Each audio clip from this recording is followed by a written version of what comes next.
There was always a reason. Work got busier, kids came, his dad got sick, my job moved me across town, then across the city. Watch this video till end. You will get life-changing lesson. I'm 79 years old, and my best friend has been gone for 12 years now. There's one thing I never said to him, and it sits with me every morning when I wake up. I don't talk about it much, not because it's dramatic, not because it's special, but because it feels unfinished. Like a sentence. I'm telling this now because I don't have a lot of time left. My hands shake when I pour coffee. My knees don't like stairs anymore. I can feel the clock even when the room is quiet. This isn't for me to feel better. It won't fix anything. It's just the truth I carried too long. His name was Leonard. Everyone called him Lenny. We met when we were 19, working at a tire shop on the edge of town. He was already there when I started. He showed me how not to lose my fingers in the machine. He brought me a sandwich my first day because he said I looked like I forgot lunch. We became friends the way young men do. No speeches, no big talks. Just showing up in the same places, laughing at the same stupid things, staying late after work, because neither of us wanted to go home yet. We rented a small apartment together when we were 22. The walls were thin. The couch was ugly. We had one plate we both used. We thought we'd live like that forever. He was the kind of person who noticed things. If I was quiet, he'd ask why. If my shirt had a stain, he'd point it out and laugh. If my car made a new noise, he'd say, "That's not good, buddy," and crawl under it, without being asked. I wasn't like that. I was more in my head, more worried about what was next, about money, about moving up, about not getting stuck. Back then, it all felt reasonable. We were young. We were trying to build something. Nobody tells you which small moments matter. You don't get a list. We both got married in our late 20s. Different women, different lives. We still saw each other, just not every day. Then not every week. We promised we'd keep fishing together. We went once or twice a year. Then once every couple years. There was always a reason.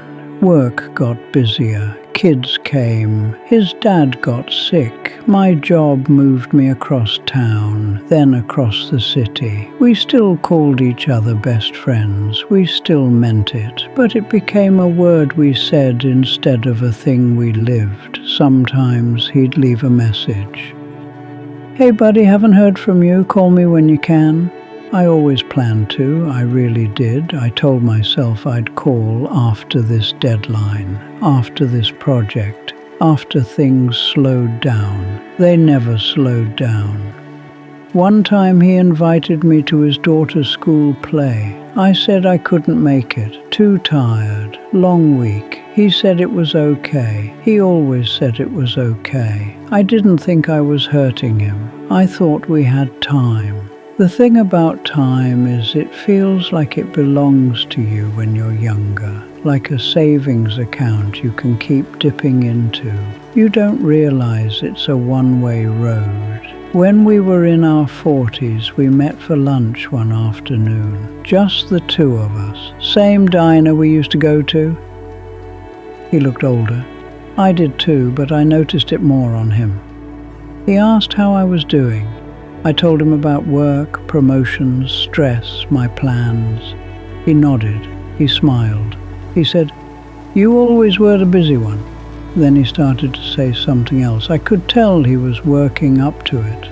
He stopped, took a sip of his coffee, said, "Never mind." I didn't push. That's one of the moments I think about the most. Not because anything bad happened, because nothing did. That's how it goes. The damage isn't loud, it's quiet. It's 1,000 small choices to not lean in. A few years later, I heard he'd been in the hospital. Heart trouble. Not life or death, they said. I sent a text. Heard you're in the hospital. Get better. He replied with a thumbs up. I didn't go see him. I told myself I didn't want to bother him. I told myself he had family there. I told myself I'd visit after he got out. He got out. We never talked about it. Life kept moving. Kids grew up. Jobs changed. My marriage got tired and quiet in its own way.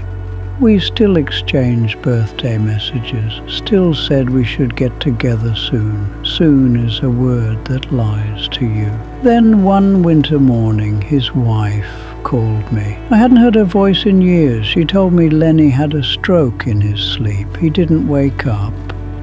I remember standing in my kitchen, holding the phone, staring at the fridge. There was a grocery list stuck to it. Milk, eggs, bread. It felt wrong that the world didn't stop.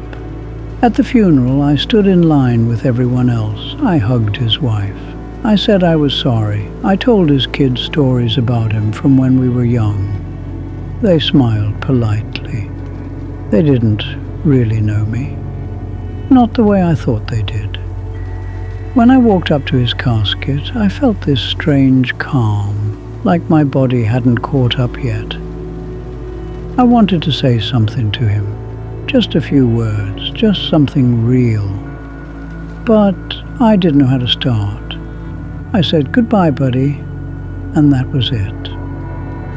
The one thing I never said to him was thank you. Not just for the big things, for all of it, for showing up when my dad died, for lending me money when I was too proud to ask, for listening to me complain about a job he knew I'd never leave, for staying in my life even when I kept drifting away.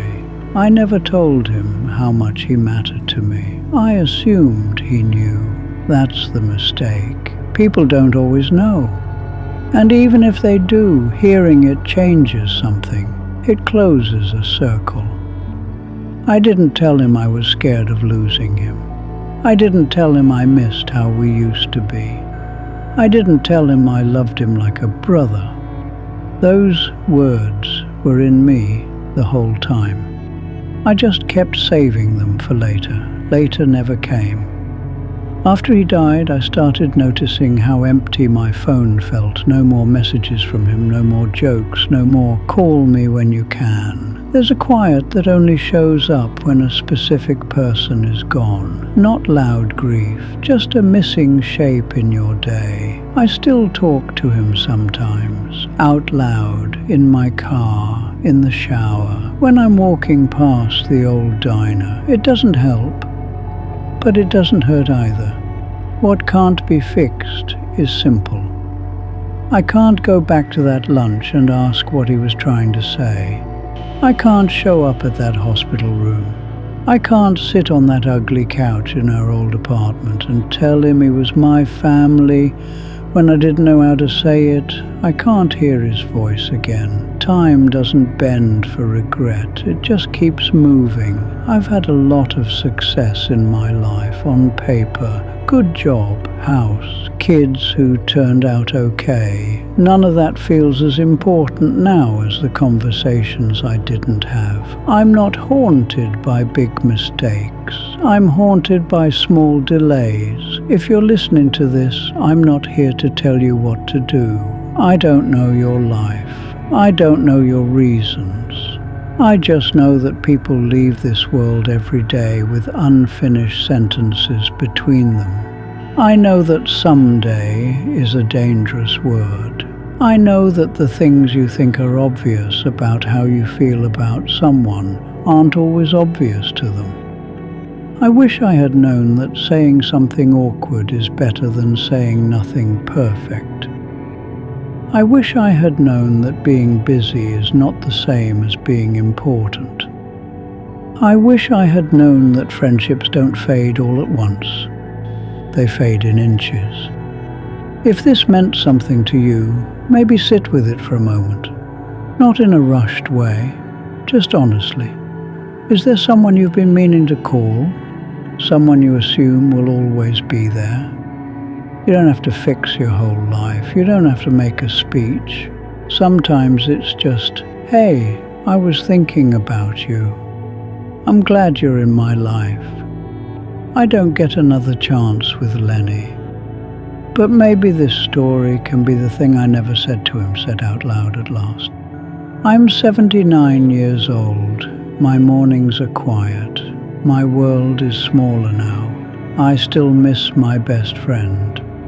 And I still wish I had told him that he was the best part of a lot of my life. That's all I wanted to say.